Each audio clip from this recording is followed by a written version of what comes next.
You don't achieve worthwhile goals quickly or easily. They take time. They take struggle. They take relentless pursuit day in and day out. That's what it takes. But also, things don't usually fall apart quickly either. At least at first, it's a slow process. A little slip here, a little setback over there, a little wearing down of discipline and will over time. So that's the thing. Success and failure are generally slow processes. Either slowly building things up or gradually tearing them down.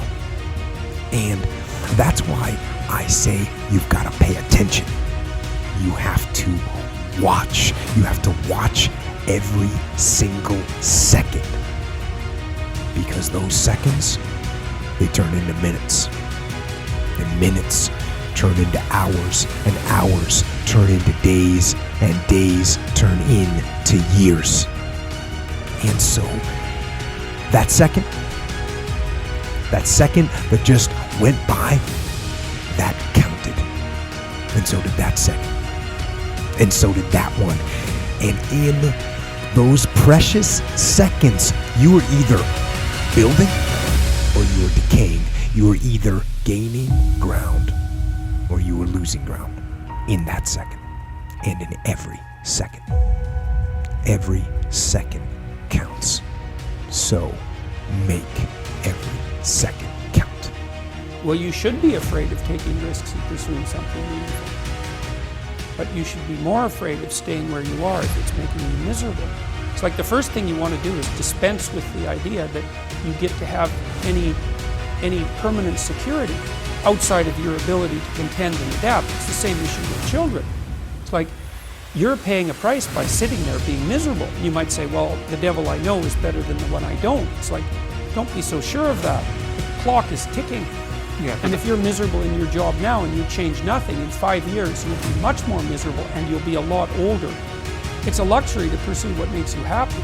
It's a moral obligation to pursue what you find meaningful. And that doesn't mean it's easy. You know, if you take people, and I've told you this, and you expose them voluntarily to things that they are avoiding and are afraid of, you know, that they know they need to overcome in order to meet their goals, their self-defined goals. If you can teach people to stand up in the face of the things they're afraid of, they get stronger.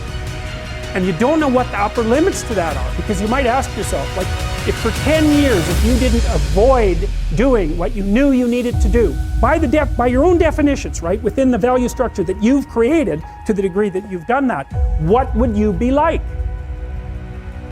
Well, you know, there are remarkable people who come into the world from time to time, and there are people who do find out over decades-long periods what they could be like if they were who they were, if they spoke their being forward. And they get stronger and stronger and stronger, and we don't know the limits to that. We do not know the limits to that. I wish I had not waited 14 years. Somebody said if you want to lose something, lose money. You can get that back. 8 out of 10 millionaires have been financially bankrupt. Walt Disney filed bankruptcy 7 times and had 2 nervous breakdowns. But don't lose time. There were 14 years I sat on the sideline. 14 years I said, I don't have an investor in me like Tony Robbins. 14 years that said, I don't have an MBA or a PhD, and I can't compete with these guys. I have the complexion of rejection. 14 years I silenced myself. Wow. And so I regret that, because there's some people that maybe if they'd heard my voice, they would not have turned to drugs. If they'd heard my voice, their lives would have taken a different direction. And I can't get those 14 years back. That haunts me, and I think that drives me when I speak with such energy. I'm trying to make up for that time, but I can't.